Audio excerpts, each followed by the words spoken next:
yesterday we are saying that as we are noting every arising mind-body objects, immediately arising mind-body objects, at the moment of arising with the method of Satipatthana, then we can deal with these mental diseases by weakening them and gradually eradicating them. These defilements such as greed or craving will not have a chance to arise if you are mindful. They will be weakened and gradually they will be eradicated. So if you are not mindful, then your mind will be reactive. Untrained mind, as we say, untrained mind is very reactive. When there is a desirable object, there will be strong desire. Lobha will arise in degrees, first in a small way and then in a large extent, to the extent of going out of control into transgressive actions by body and speech.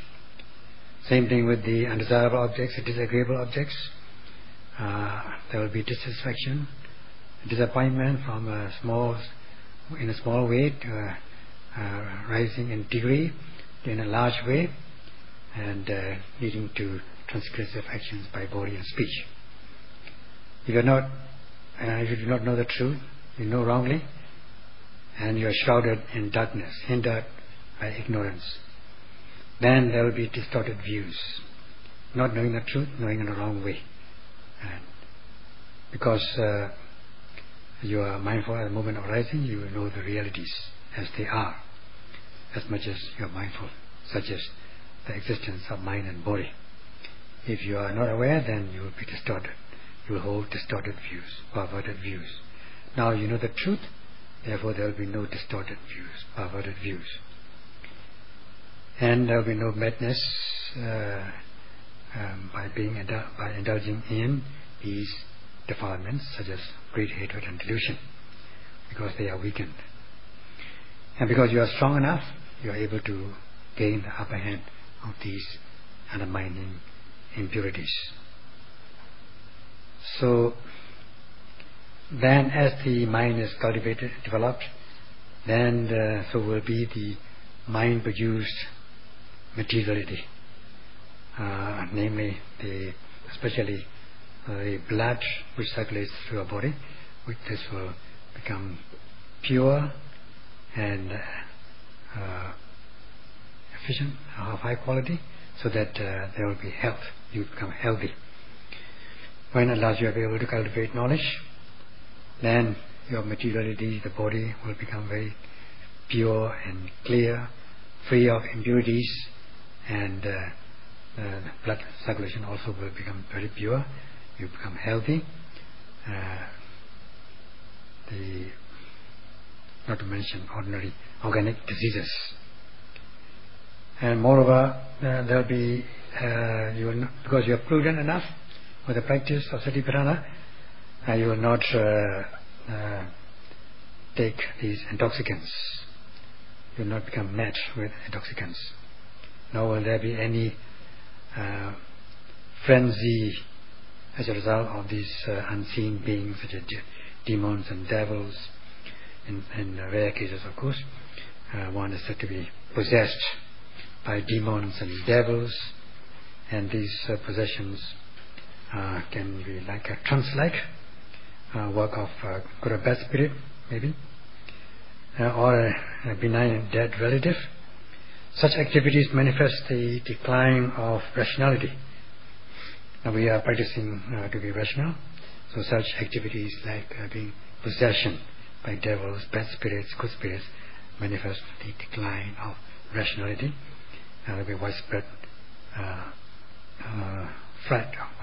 flight from the rationale.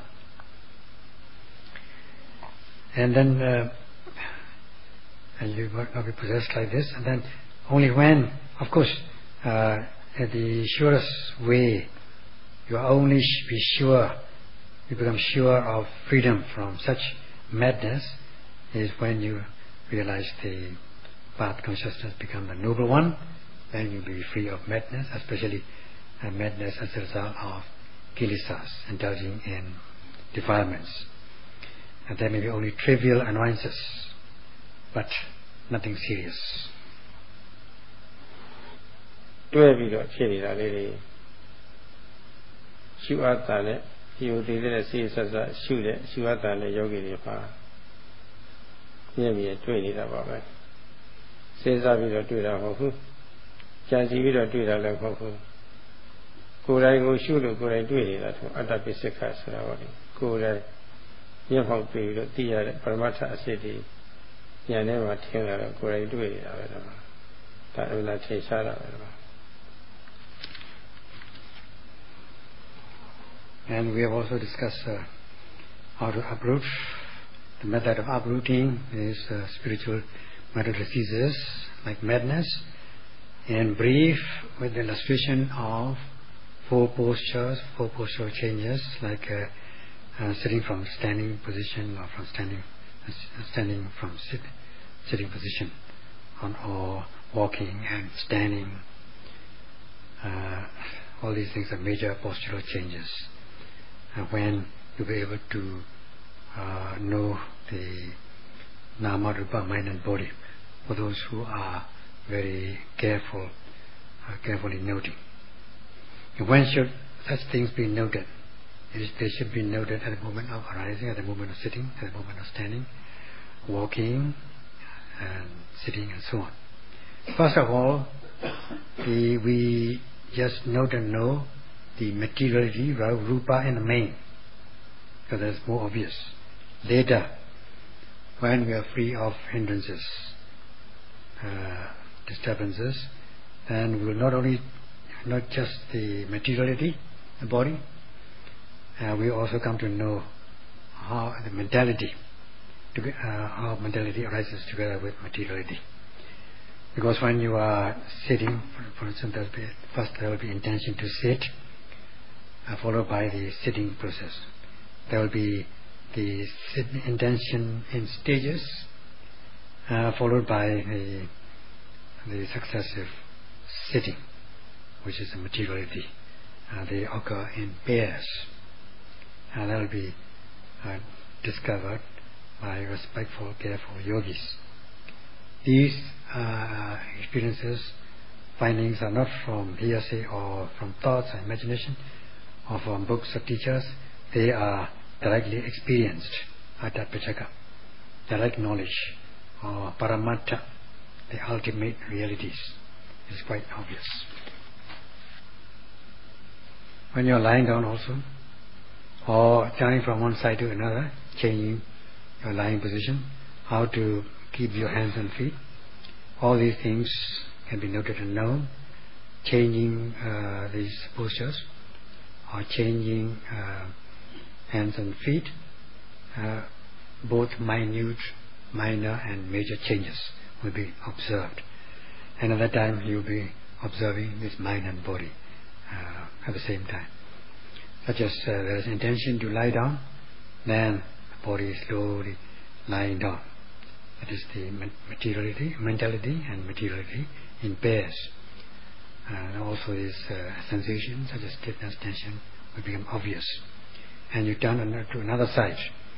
There's an intention to turn, followed by the actual turning, the wishing to change because you are tired. And at that time, you'll be able to observe the mind and body in pairs.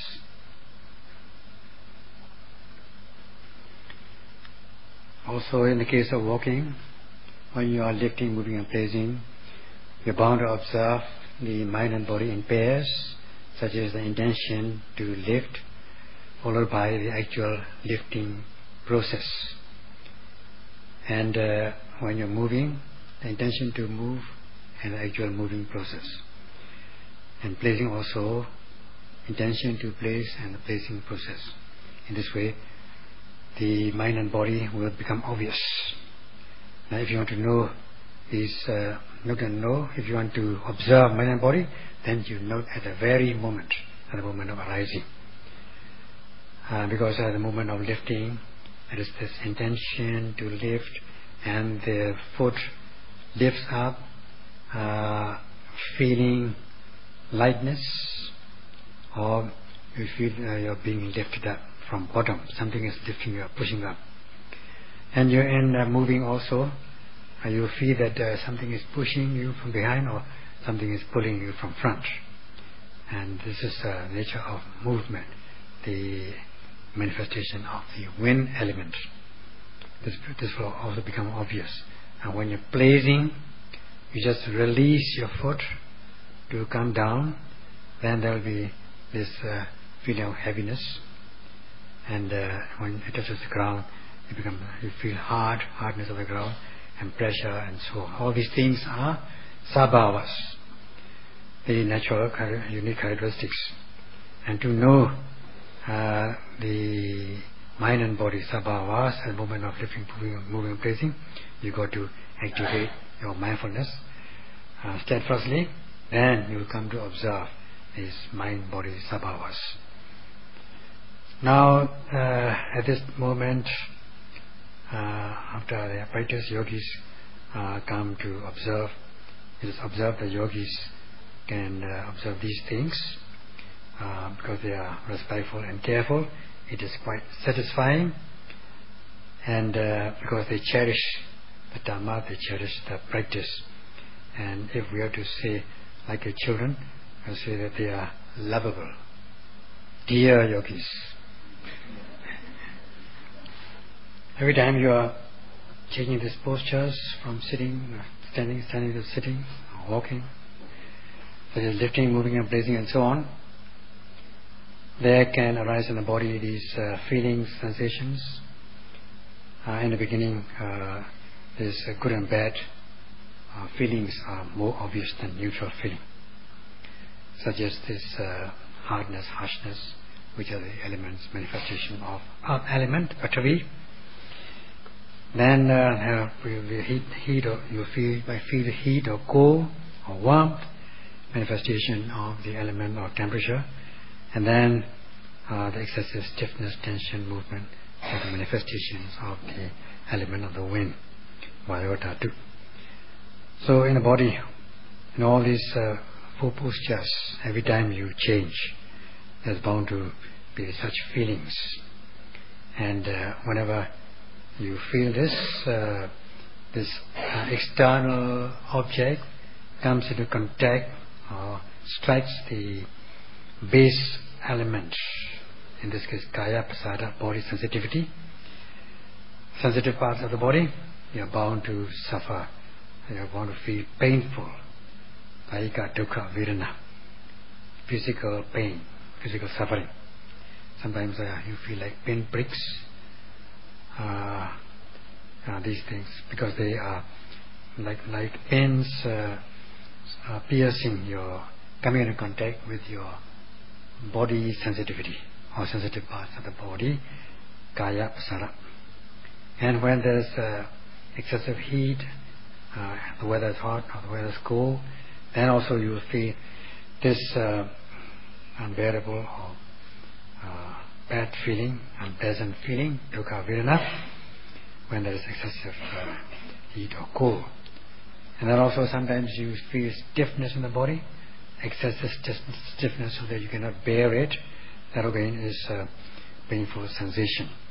Or sometimes you feel tired when you're walking too much. That also tiredness also is dukkha vedana, painful sensation.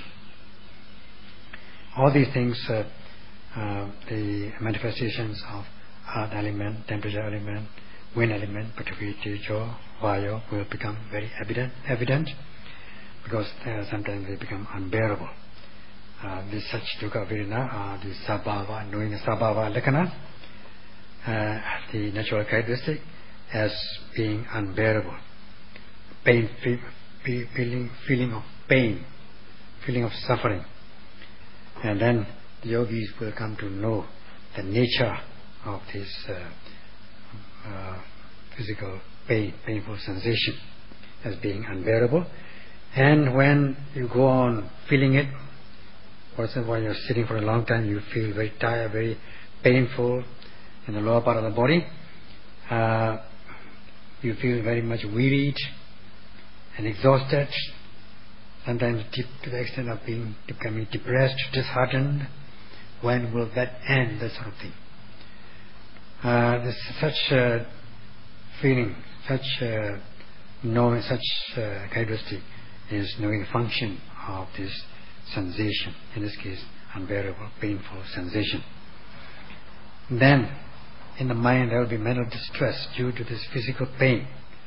You feel as though you are oppressed, tortured. Especially when you are going in the sun barehead, not wearing any umbrella or using any umbrella, you feel like you're being tortured. That is the manifestation of this painful sensation. So yogis will come to observe these qualities, such as the natural characteristic of painful sensation, of its function and its manifestation, such as the contemplation of feeling.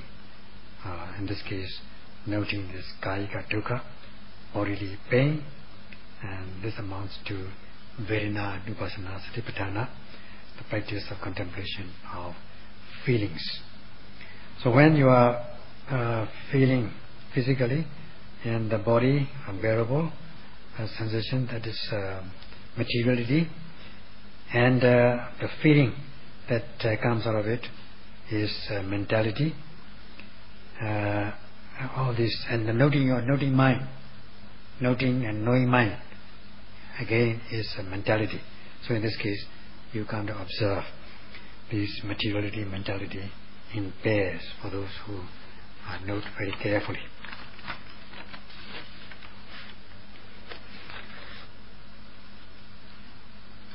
As much as there are bad feelings, bad sensations and unpleasant sensations in the body, there can also arise good, pleasant sensations such as softness, gentleness, like though you are sitting on the cotton. All these are the manifestations of the earth element, Prithvi Dhatu. Suppose when the weather is hot and there's a little breeze coming into you, touching, rubbing your body, you feel very good. You feel cool. That's good feeling. And when you feel very cold, at night or in the morning, you have warm clothes on or warm air coming in, getting in touch with that. Or when you're sitting in a good sitting, you have you're balanced. You're said to be balanced in terms of heat and cold.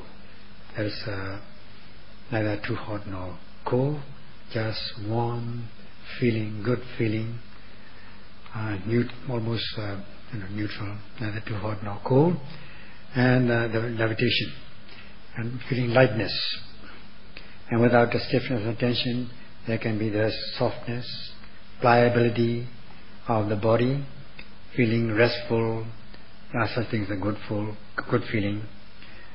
And when you are still, quiet, sometimes quietness, you enjoy this quietness. When you are moving too much, then you don't feel good. When you start quieting down, calming down your physical movements, you feel good, because your kaya prasada, body sensitivity, comes into contact with good object. There is good feeling, sukha. So when there is good feeling, your mind becomes very light and fresh. This is the function of this feeling. And when there's good feeling in the body, you enjoy it, and it's quite obvious that you enjoy it, you become happy. So as much as there is mental good feeling, there can be as much as there is mental distress, there can also be this mental happiness, manasika dukkha, manasika sukha. And then such feelings will become obvious for practicing yogis. There's no need to read books to understand these natural or unique characteristics, sabhava.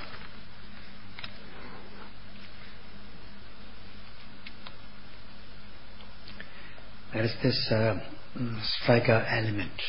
There are 6 striker elements, striking the 6 base elements, giving rise to or causing 6 ignitions in the form of ignition elements in the form of consciousness, 6 kinds of consciousness, 6 kinds of phassa, contact, and 6 kinds of feeling. Let us say when you are hearing, if you note at the moment of hearing, there are these first sound waves, which are the striker elements. And sound can be both internal and external. There can be internal sound in the body, like from the abdomen, rising and falling. It can make sound when you are coughing and so on, or grinding your teeth. So these internal sound, external sound waves are the striker elements which strike the base element, in this case the ear sensitivity, the sensitive part of the ear. And this giving rise to the ignition element in the form of hearing consciousness, hearing contact and feeling contact of the base element or the ignition element. And they don't make contact in the air. They make contact in the ear, or at the ear sensitivity, or in the sensitive part of the ear. And that is called phassa, contact. And then there will arise, this will give rise to good feeling, good or bad. So all these will be observed if you note carefully. You don't have to read books to know these things. So as regards these 3 kinds of elements, base element, striker element, ignition element, there is no such thing as a living entity, atta, self or soul. Excuse me. Neither is there self or soul in the base element, nor in the striker element, nor ignition element. In the ignition element, just the consciousness, that's all, and there's no self or soul in it. There's only contact or feeling and so on, nothing else. Just sabhavas, these characteristics, and there's no living, devoid or living entity. And if you want to know, observe them, just note at the moment of hearing. At the very moment of hearing, you will come to observe these mind and body in pairs, such as the striker element, in this case the sound, which is materiality, and the base element, in this case the ear, or ear sensitivity, which is the materiality, rupa, and then this ignition element, consciousness, contact and feeling, which is the mentality, nama. And this is how you observe. Either you are hearing automatically from internally, from the body, internally, or from outside, sound. You hear something, and then your mind's, your hearing, and that you will come to observe in this way. And then you hear only when your ear is in good condition. You are sensitive to hearing. If you are not sensitive, suppose you are deaf, a little deaf or much deaf, then you won't hear anything. So also that's why hearing, this consciousness depends on the condition of your ear base element.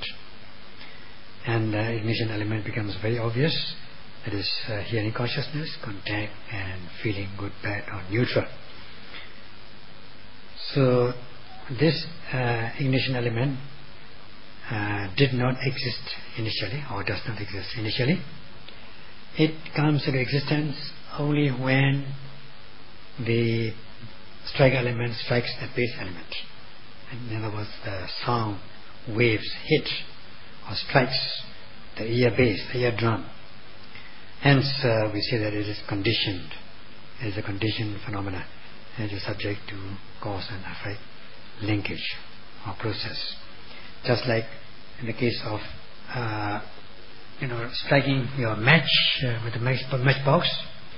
You have your matchstick, you have the matchbox with some nitrate or phosphorus, something like that, something which can ignite. Then initially this light ignition does not exist. Only when you strike the stick on the box will there be any the ignition. So that's why it is subject to cause. It is due to certain cause. Hence it is conditioned. And there's no such thing as some omnipotent being, unseen being, which causes hearing. Hearing is caused by the base element, striking the strike element, giving rise to ignition element. And there's only this cause and effect linkage and nothing else. This will be observed at the moment of noting. So, as you are mindful at the moment of hearing, you come to observe these three elements: striker element, ignition element, and base element and the ignition element. So too in the case of ear, other sense impressions such as seeing, tasting, touching, and so on, there will be this respective elements: base element, strike element, and ignition element, without any atta, self or soul or living entity in it. Instead, there's only just sabhava, the natural unique characteristics, just the mind and body in pairs. So noting at the moment of its arising, you come to know this psychophysical phenomena. And as you, with the practice of this method, if you are not mindful, then you will hold on to the view of the existence of living entity as individual self or soul, and this will not, you will not be free of that. And knowing the realities with the practice of Satipatthana, you become free of this atta dechi view of self or soul, and such knowledge does not arise from your imaginations or fantasy or thoughts. It is your direct view of reality. As the saying goes, if you say from just hearsay or from imaginations, from thinking, without any experiential knowledge, then it will not be sincere reporting. Whereas if you report or present your findings from actual experience with the practice of noting, with the practice of mindfulness, you will come to know, you will be knowing the truth, and your reporting will be sincere and correct.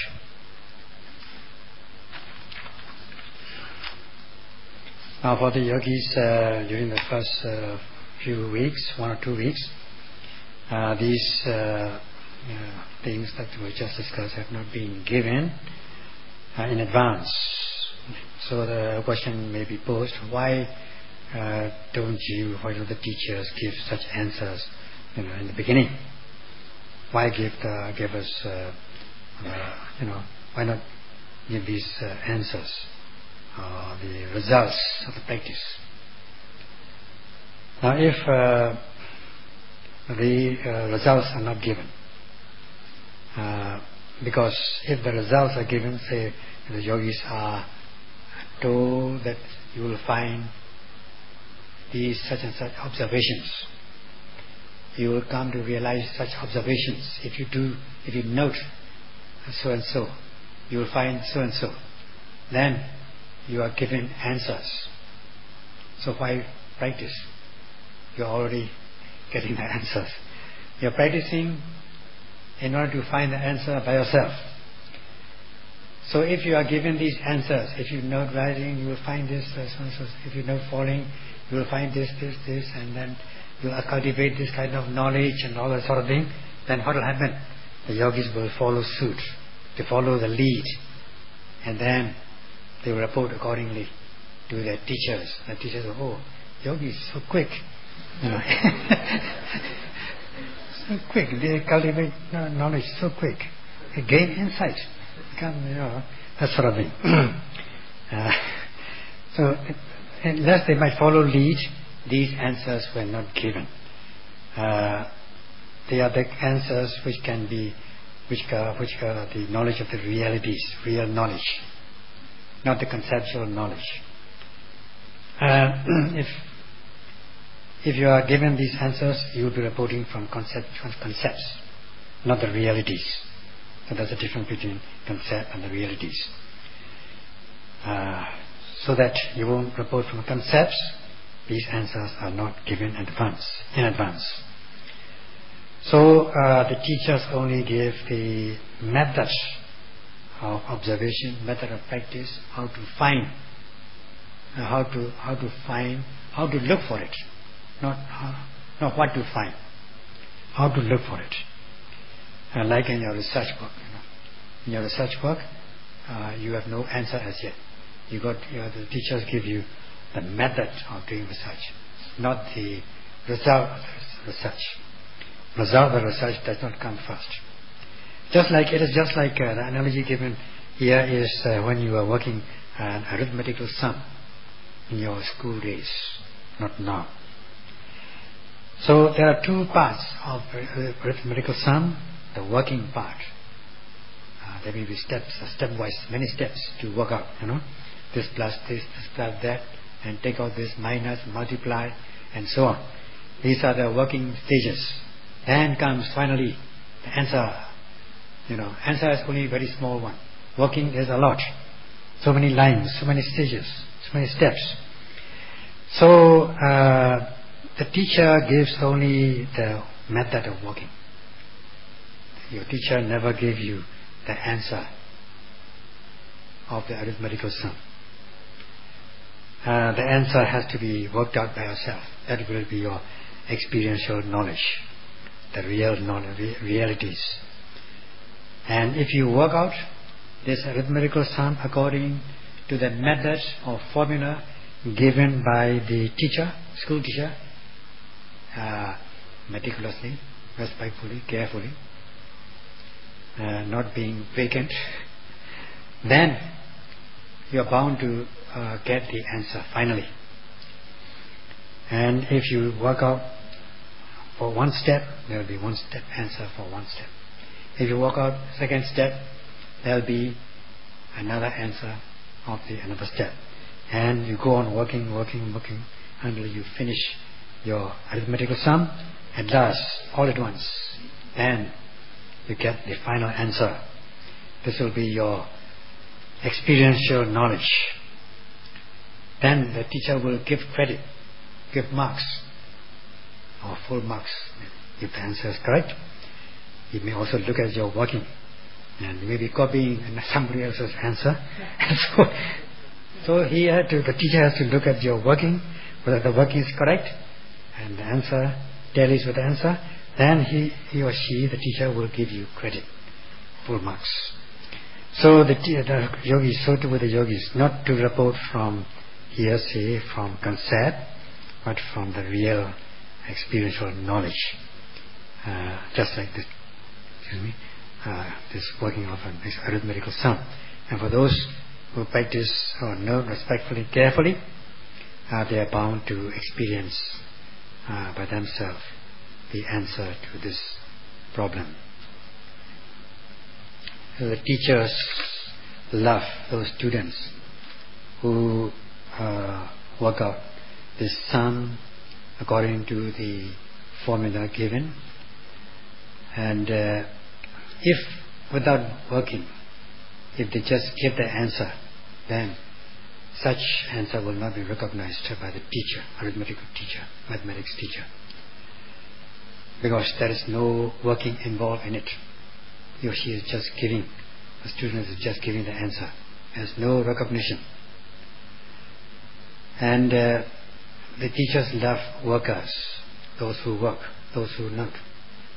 Even if as for the student, even if the answer may be wrong a little bit, very close to it, and if they are working, if they try their best according to the formula given, then the teachers will like or love such students. So too with the meditation. Meditation teachers try to observe the yogis, whether they are working, that means whether they are practicing meticulously according to the instructions given, noting to guard their mind with diligent mindfulness of every arising, sustaining mindfulness continuously. So the teachers are very careful about such students, such yogis, and especially those yogis who are very imaginative, whose minds are away, and who are vacant, spaced out from, or vacant, not at home, imaginative, prone to fantasies. Then the teachers are very careful about such yogis, not to give answers to them. Otherwise, they will follow lead from their imaginations. But this doesn't apply to the yogis who are here. Yogis here are very sincere. There's credit to them. After they are friends, and they practice together, and after they have attained the Satipatthana, they practice for higher stages of insight, higher stages of consciousness. And as for the elder Moggallana, he attained to the final stage within 1 week. As for the Sariputta, who was a marshal, who was to become a marshal of the Dhamma, next to the Buddha, he took another week, an additional week, to come to the final path. So, as for this Sariputta, besides Buddha, he was the most knowledgeable in the Dhamma, and he is called a marshal of the Dhamma. Actually, being a marshal of the Dhamma, he should be able to attain the higher stage much before his friend, who was not so. But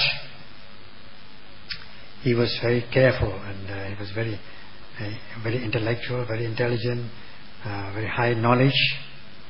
So when one is high, very great knowledge, wisdom, one is bound to intellectualize as to what is this, why is this, thinking, analyzing any object, any case, any phenomena by means of 1,000 means, 1,000 means, it is said in the text, but not for the other elder Moggallana. He just noted whatever arose, and then very soon he attained to the final stage. Not the Sariputta, because he was much wisdom. So I was saying that the Westerners, especially who are imaginative, intellectual people who are intellectualizing, might have been related to this elder Sariputta, the marshal of the Dhamma, in one way or another in the past existences. That means it's not appreciation to the Westerners. So when it comes to any matter, anything, then they will try to analyze it in many ways. Why did it happen? With many questions, because they have much wisdom. But as for this intellectualization or reasoning out, the method of reasoning is different.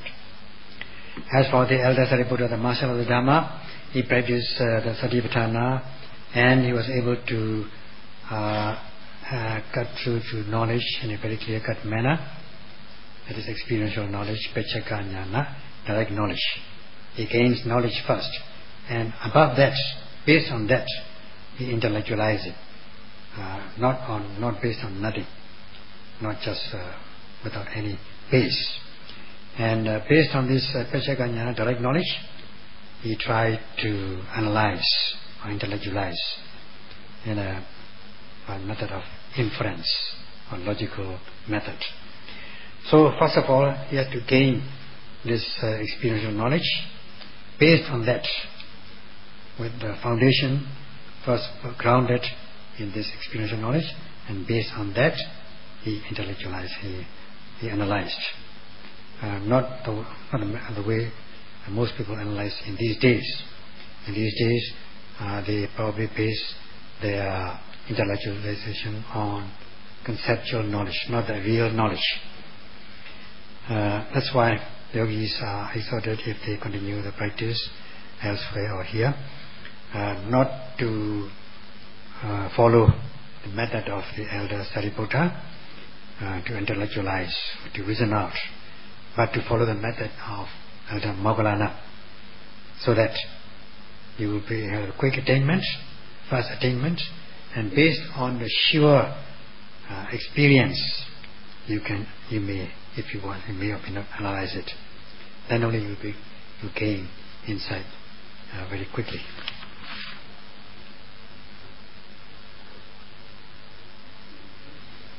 Now to just put it down in practice, to illustrate this reasoning out or intellectualization, let us say when you are going to sit, at that moment when you notice sitting, then there is this intention in stages, followed by the actual sitting process, which is the materiality. In this way, you become aware of this mind and body through your own personal experience clearly. Such is known as Attapachaka, direct experience, direct knowledge. You note it and you know it as this is correct. Excuse me. You note it and you see it and you report as such what you observe, what your own personal observation, which is correct, which is true. As much as this mind and body occurs in you when you are sitting, such as the intention to sit and the sitting process, there will occur also in others this Nama-rupa mind-body, intention to sit and sitting process at the moment of sitting in others. Such is inferential knowledge. You are just drawing a deduction that this will all as much as it happens to me, it will happen in others. So this such inferential intellectualizing reasoning out can happen, but if it's too much, that's not good. Not going to be very good. So such is inferential knowledge, such is intellectualization, and but you may intellectualize on this based on your real experience, but not to intellectualize on nothing. That will be just waste of time for you and others.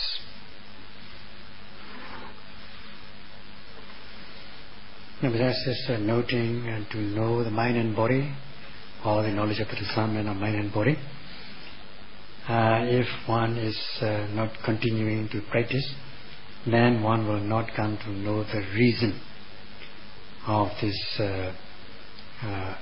arising, of this mind and body arising. You will know what arises, or maybe to a certain extent how it arises, but not yet why it arises. And why does this mind and body arise? Are they causeless? Even if you think they are due to cause, you may not be aware of the linkage of the relevancy, linkage or relevancy of cause and effect linkage. That is, relevant cause giving rise to relevant effect. If you not continue to activate mindfulness, practice mindfulness, and if you stop at this stage, you will not become aware of this cause of linkage or conditionality, and you may think that these mind-body are causeless.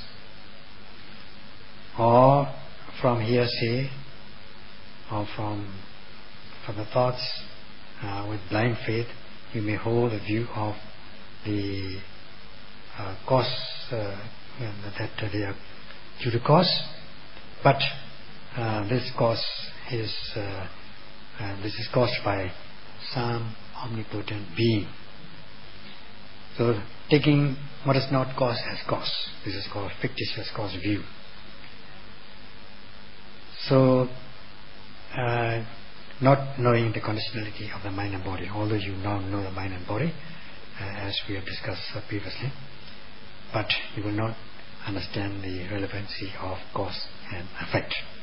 So in order to be clear of the conditionality and the relevancy of conditionality, you've got to continue to practice mindfulness.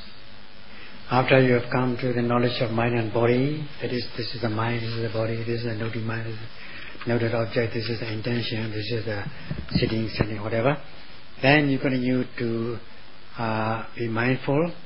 You come to see the cause and effect process, that this cause gives rise to this effect, not other effect, not other cause. And there's nothing extra, so that you become clear of doubts. And if you don't continue to practice, you will not be aware of this relevancy of cause and effect. When you are going to sit, there is this intention to sit, which is the cause, and then there is sitting process. This sitting process, which is the materiality, is not causeless. The cause lies in the intention. Intention is the cause, and the actual sitting materiality is the effect. If there is no intention, there will be no sitting process. Therefore, at the moment of sitting, there is the intention, which is the cause, and the effect, sitting, and there is only this cause and effect, and nothing extra, nothing else besides that. And in this sitting intention also, there is no omnipotent being, no high power, supreme power. There's only the intention. You cannot look for a power, a supreme power, to make you sit. Intention here is the cause. You may call intention as the power, or whatever you call it, this is the cause.